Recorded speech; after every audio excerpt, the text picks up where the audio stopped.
प्रिय विद्यार्थियों, मैं गुरमीत सिंह, सह आचार्य, हिंदी विभाग, राजकीय महाविद्यालय बूंदी। आज के मेरे ई व्याख्यान का विषय BA तृतीय वर्ष हिंदी साहित्य, द्वितीय प्रश्न पत्र के अंतर्गत पाठ्यपुस्तक आधुनिक हिंदी निबंध में संकलित निबंध देवदारू, जिसके रचयिता आचार्य हजारी प्रसाद द्विवेदी हैं, उससे संबंधित है। इससे पूर्व हम आधुनिक हिंदी निबंध से संबंधित 14 व्याख्यान प्रसारित कर चुके हैं।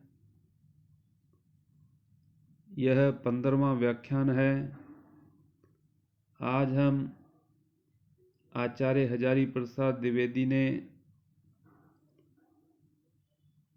देवदारू निबंध में काव्य संबंधी जो जानकारी प्रस्तुत की है, उसकी समीक्षा करेंगे। सर्वप्रथम आचार्य हजारी प्रसाद द्विवेदी आचार्य रामचंद्र शुक्ल के बाद के प्रसिद्ध निबंधकारों में से एक हैं। द्विवेदी जी मानवतावादी एवं सांस्कृतिक परिप्रेक्ष्य में साहित्य का मूल्यांकन करने वाले समीक्षक हैं। समीक्षक कहते हैं आलोचक को। उन्होंने खोज परक साहित्य रचा है। उनका जो सारा का सारा साहित्य है वह खोज परक है। उन्होंने उच्च कोटि के ललित निबंध लिखे हैं और आपका जो पाठ्यक्रम में संकलित द्विवेदी जी का निबंध देवदारू है, वो भी ललित निबंध की श्रेणी में आता है। निबंधकार के रूप में उनकी बहुत ख्याति है। उनके निबंधों की कई विशेषताएं हैं। सबसे पहला बिंदु, काव्य संबंधी जानकारी का आधार देवदारू। जब हम इस निबंध की समीक्षा करते हैं और काव्य संबंधी जानकारी जो उन्होंने इस निबंध के माध्यम से दी है उस पर दृष्टिपात करते हैं, तो हमें विदित होता है कि यह देवदारू जो वृक्ष है उसको मात्र इन्होंने काव्य संबंधी जानकारी देने का आधार बनाया है, माध्यम बनाया है। द्विवेदी जी ने प्रकट रूप से तो देवदारू वृक्ष का वर्णन किया है। लोग सोच भी नहीं सकते कि देवदारू को माध्यम बनाकर काव्य संबंधी बातें भी स्पष्ट की जा सकती हैं। द्विवेदी जी ने सचमुच ही अपनी प्रतिभा का परिचय दिया है। वर्णन ऐसा सस्पेंस सा पैदा करता है कि अर्थात रहस्य पैदा करता है कि पाठक एक बारगी यही सोचता है कि लेखक ने देवदारू वृक्ष के ही बारे में कुछ विशेष जानकारी दी होगी। उसका ध्यान इसी ओर रहता है। उसे आश्चर्य तब होता है जब देवदारू का सारा वर्णन काव्य संबंधी विशेषताओं की भूमिका सिद्ध होता है। देवदारू संबंधी वर्णन देवदारू की विशेषता को तो व्यक्त करता ही है, किंतु कहीं न कहीं काव्य संबंधी विशेषताओं को भी संकेतित करता है। इस प्रकार देवदारू संबंधी विस्तृत वर्णन भी काव्य संबंधी वर्णन से किसी न किसी रूप में जुड़ा हुआ चलता है। उदाहरण के लिए लेखक ने गांव के पंडित जी के भूतों को भगाने से संबंधित काल्पनिक वर्णन द्वारा मिथक का महत्व स्पष्ट किया है। मिथक का विश्लेषण करने, उसका अर्थ करने वालों को समीक्षक और मनोवैज्ञानिक बतलाया है। काव्य संबंधी पुरानी मान्यताओं पर नए सिरे से गंभीर चिंतन करने वालों के अभाव की बात भी लेखक ने देवदारू से अपनी खाज मिटाने वाले गजराज अर्थात हाथी आदि का प्रसंग उठाकर कही है। इस प्रकार पूरे निबंध में देवदारू और काव्य संबंधी वर्णन का तुक मिल ही रहा है। अब बात आती है देवदारू के माध्यम से काव्य संबंधी वर्णन। किस प्रकार उन्होंने देवदारू को आधार बनाकर काव्य संबंधी वर्णन प्रस्तुत निबंध में किया है। काव्य कई विशेषताओं का समष्टिगत रूप है। उसका रचयिता कवि कहा जाता है। जो काव्य का रचयिता होता है उसे हम कवि कहते हैं। वह अपनी अनुभूति काव्य के रूप में व्यक्त करता है। काव्य में भाषा, छंद, तुक, लय, ताल आदि की योजना रहती है। काव्य का आनंद सहृदय जन प्राप्त करते हैं। काव्य का विश्लेषण समीक्षक करते हैं। यहाँ निबंध में वर्णित काव्य संबंधी विविध पहलुओं पर विचार किया जा रहा है। पहला बिंदु आता है काव्य से संबंधित छंद, जिस पर उन्होंने खुलकर अपने विचार व्यक्त किए हैं द्विवेदी जी ने। छंद काव्य का महत्वपूर्ण अवयव है। कड़ी सबसे पहले छंद के रूप में ही कविता से संपर्क होता है। देवदारू पेड़ के आरंभिक वर्णन के अंतर्गत लेखक ने छंद की चर्चा कर दी है। देवदारू की प्रत्येक शाखा पत्तों के छंदों का वृत्तांत तानती है। पेड़ क्या है? किसी सुलझे कवि के चित्त का मूर्तिमान छंद है। यह प्रस्तुत निबंध में द्विवेदी जी के विचार हैं कि पेड़ क्या है। उन्होंने कहा है किसी सुलझे कवि के चित्त का मूर्तिमान छंद है। देवदारू अर्थातीत छंद है, अर्थ व्यक्त करने वाला। आगे लेखक ने छंद के बारे में कहा है कि जड़ता के आकर्षण को छिन्न करके एकमात्र चैतन्य की अनुभूति का उल्लास ही छंद भरता है। एकाग्री भाव छंद की आत्मा है। देवदारू बाह्य प्रकृति के दुर्वार आकर्षण को छिन्न करने के उल्लास को सूचित करता है।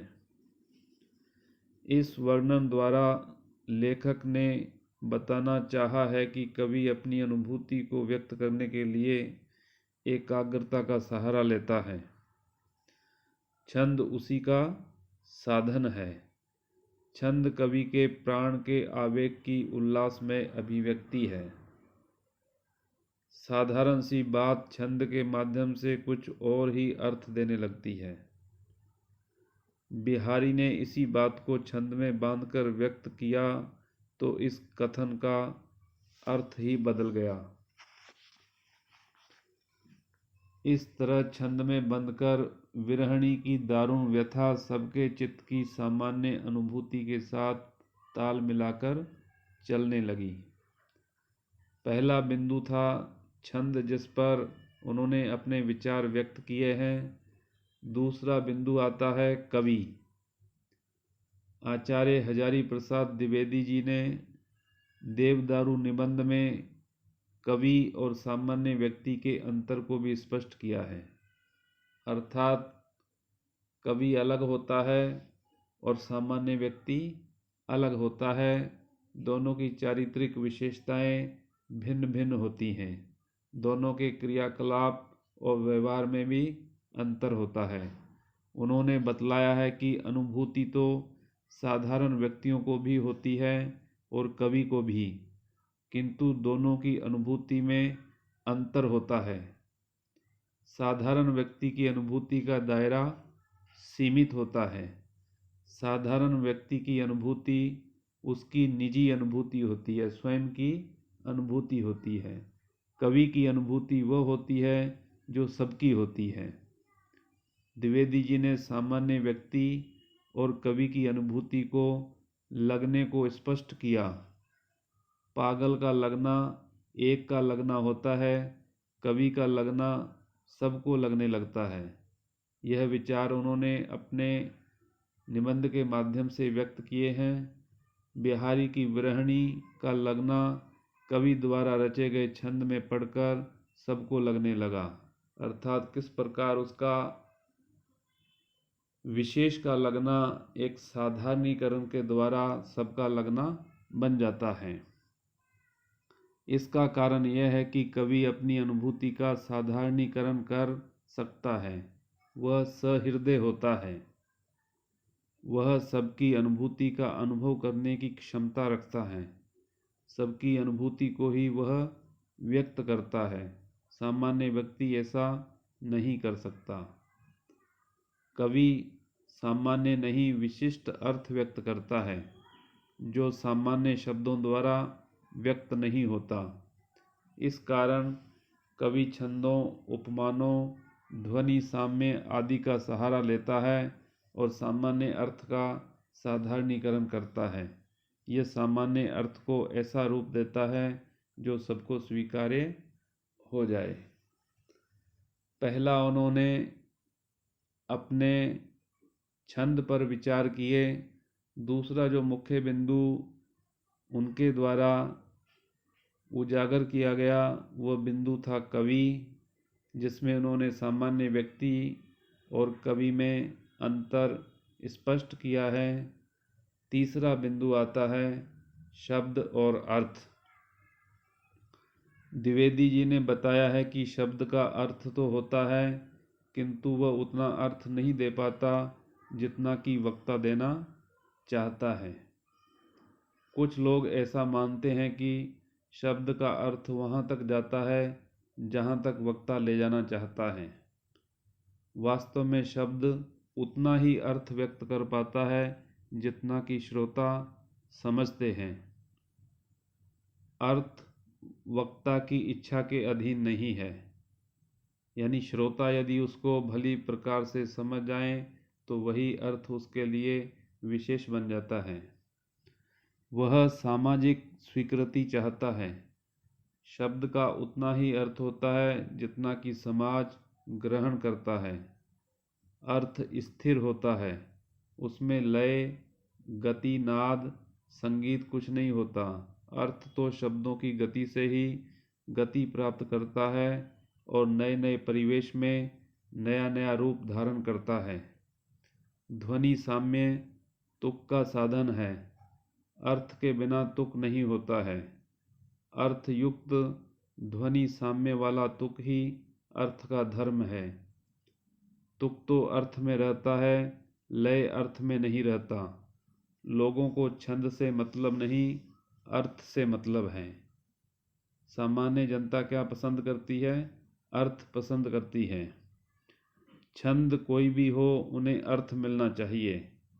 छंद का संबंध वक्ता के व्यक्तित्व से है और अर्थ का श्रोताओं से है। कवि मिथकों का भी उपयोग करता है। मिथक भाषा का सहारा लेता है और भाषातीत, भाषा से परे का अर्थ देता है। इस प्रकार आचार्य हजारी प्रसाद द्विवेदी ने काव्य संबंधी जो उनके विचार थे, कवि के संबंध में, छंद के संबंध में, शब्द और अर्थ के संबंध में, वह प्रस्तुत निबंध देवदारू जो उनके द्वारा लिखा गया है उसमें उन्होंने पूरी ईमानदारी के साथ अभिव्यक्त किए हैं। निष्कर्ष रूप में हम कह सकते हैं कि देवदारू शीर्षक निबंध में प्रकट रूप से देवदारू पेड़ का वर्णन किया गया है, किंतु लेखक ने इसके द्वारा काव्य संबंधी जानकारी भी प्रस्तुत की है। प्रस्तुत निबंध में निजी अनुभूति, शब्द, अर्थ, छंद, ध्वनि साम्य, तुक, लय, कवि आदि के बारे में जानकारी प्रस्तुत की गई है। लेखक ने चली आ रही अर्थ के, लय, शब्द के अर्थ की सीमा आदि की मान्यताओं का खंडन भी किया है। तो विद्यार्थियों, हम यहाँ पर इस प्रस्तुत निबंध के द्वारा इसकी समीक्षा करते हुए यह कह सकते हैं कि यह निबंध आचार्य हजारी प्रसाद द्विवेदी का एक विशेष व महत्वपूर्ण निबंध है, जिसमें उन्होंने देवदारू वृक्ष के माध्यम से उसको आधार बनाकर काव्य संबंधी जानकारी पाठकों के समक्ष प्रस्तुत की है, जिसमें छंद, कवि, शब्द और अर्थ आदि को समेटा गया है उनके द्वारा। तो आज का व्याख्यान यहीं पर समाप्त होता है। अगला व्याख्यान अगले वीडियो में प्रसारित किया जाएगा।